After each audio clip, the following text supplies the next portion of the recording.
Let's talk a little bit about women's Super League. Unfortunately, we've got some injuries to chat about when it comes to Super League. Probably most recent, we have Bruno Harder with a hamstring injury that she's been nursing. Chelsea midfielder. We're gonna have to keep an eye on that. I think there's this.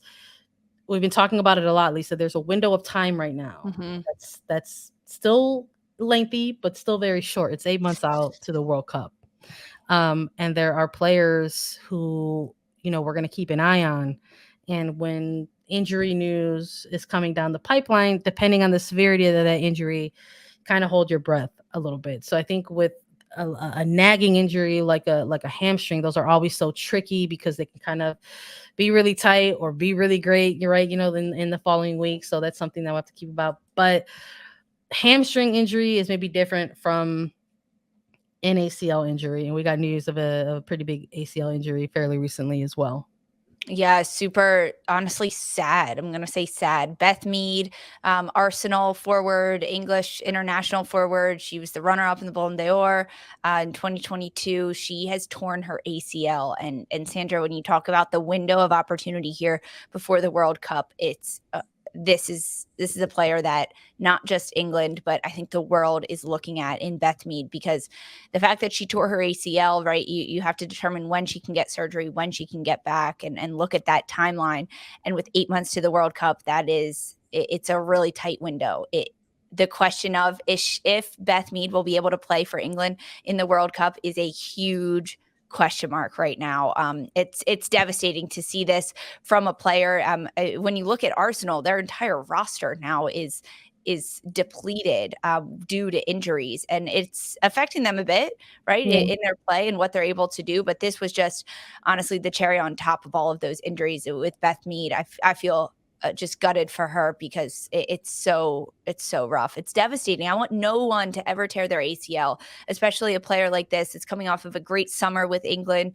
That's playing with Arsenal, going to do great things in the Champions League and the Super League, and is looking ahead to a World Cup. It's Yeah. devastating. And I was gonna say, and like definitely not this close to a World Cup. It's such a curious window, right? To have a player of this caliber who means so much to not just her club team in Arsenal, but obviously England as well, and the run that they went on.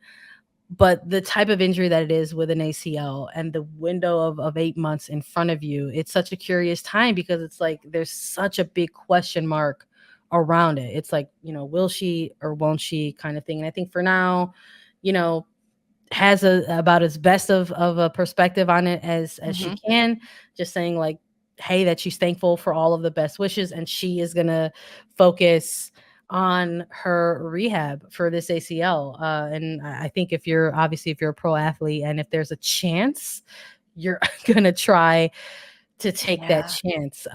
But it will all again, it all depends on It everybody's body is different. Right. And it's a day by day thing. Right? That you can only take it day by day post surgery, like how you're feeling, how your body's feeling, how your PT's doing. I mean, I'm so gutted for her, for Beth Mead, for England, for English fans. For like, I'm sad. I love watching this player play, but yeah, it's a day by day thing.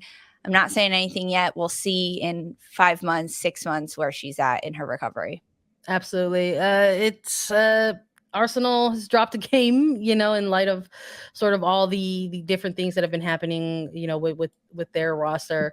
Let's talk a little bit about the standings because we had Women's Super League kick off, and you can, of course, just a reminder for everyone in case you don't know, there are some games that you can watch across various platforms like Paramount Plus or CBS Sports. And I know this week coming up, there is one game on Sunday, but at this point in the season, everyone has played at least 6 matches. Mhm.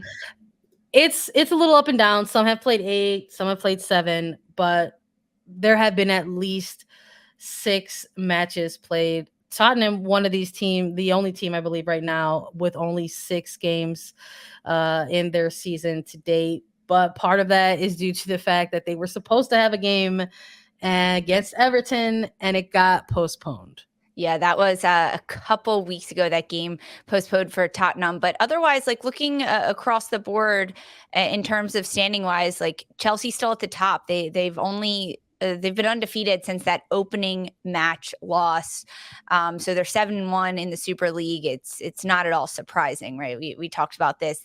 The disparity in the Women's Super League is that there are top teams and then there are bottom table teams, and it kind of stays that way. It's those middle teams that are a little bit more interesting, I think, to watch, because you never know what's going to happen with them. Tottenham being one of those teams, right, sitting right in the middle of the table at this point at 7, but they've only played 6 matches.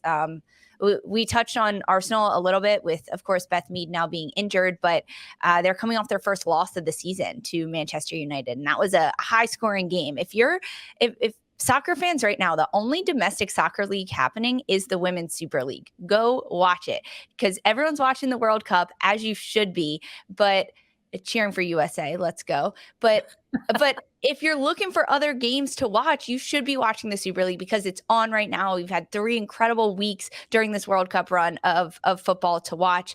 And this match, Arsenal against Man United, was a really good game. It was United at 1-0 at halftime at this point, and Arsenal was up there. They were doing it. They end up getting another goal early, like first couple seconds of the second half, and then the late game winner from Russo at the end of the match for Manchester United, and that's how Arsenal ends up taking their first loss. But Man United, like, they're coming off Chelsea 3-1. Like, there's a lot happening there for this Manchester United team. And those are Chelsea, Arsenal, Manchester United, the top 3 teams in this Super League. And they are incredibly exciting to watch.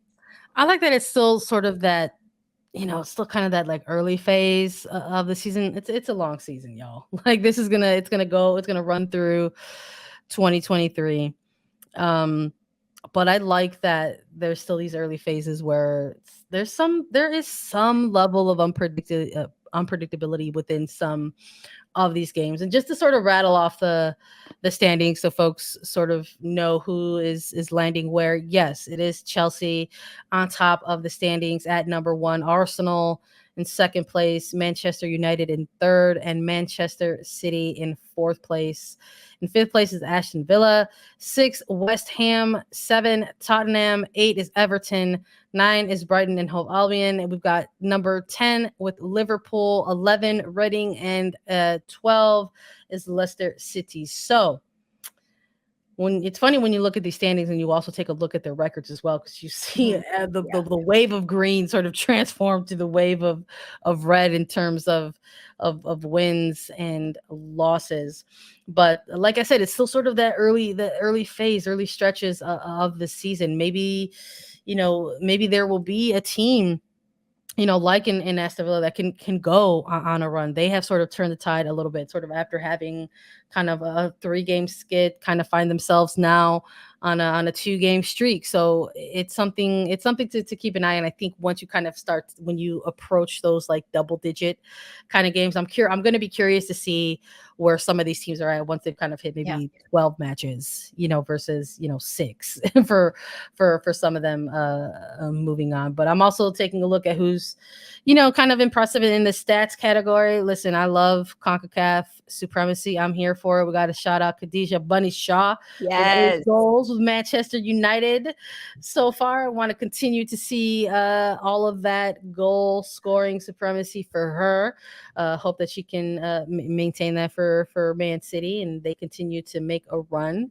Not necessarily CONCACAF times, but someone who did play in NWSL for a very, very long time. Rachel Daly also with 8 goals as well. So I think it's kind of cool that these 2 players are kind of getting an early start and chasing after that golden boot in the Women's Super League. Not a ton of action coming up this weekend, though. There is going to be one game that takes place on Sunday, December the 4th on Paramount Plus. So that is the game that you can watch on Paramount Plus this weekend. Make sure you tune in bright and early at 7:30 Eastern.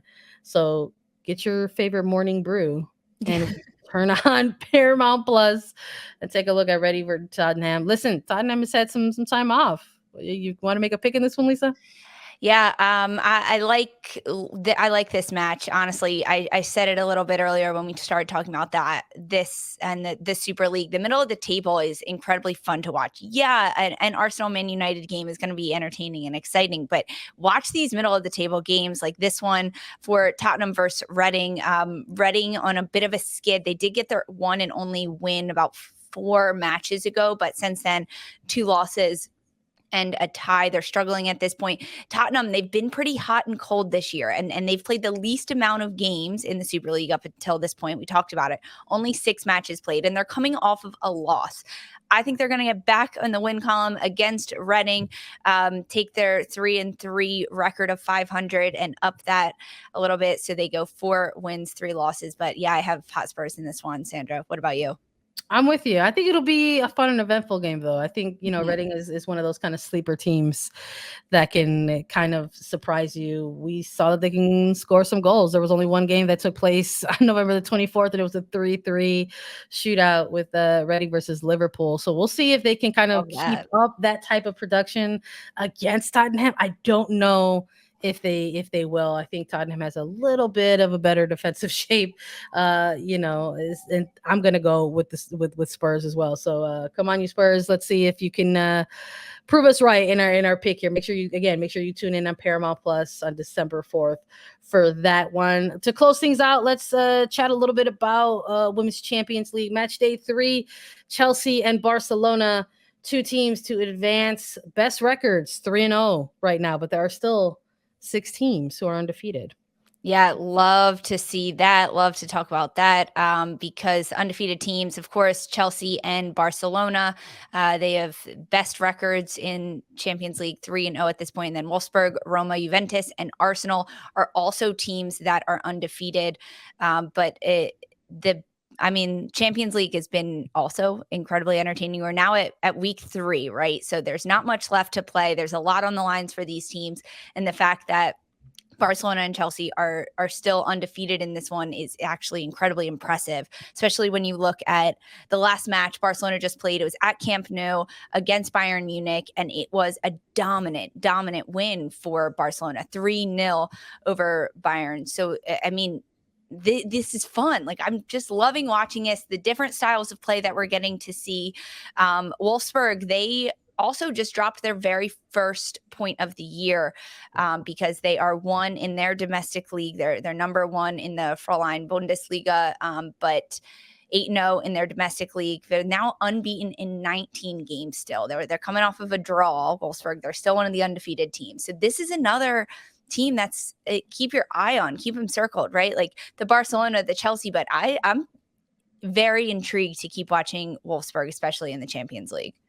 We'll keep an eye on it because next week is when more of these games will pop up. So make sure you're tuning in on Wednesday, December 7th and Thursday, December 8th. It's going to be a continuation of the group stage. We're going to get to see more of these teams go head to head and probably start to get a little bit of a better picture, more than we already do in terms of some of these actual groups. Yeah, even PSG, right? Paris getting their very first win this past weekend. It's about time for them. That's what I'm going to say. 5-0. They get a very, very commanding win, but they're first in the Champions League. So plenty to watch for, plenty to play for. So stay tuned in on Champions League for sure.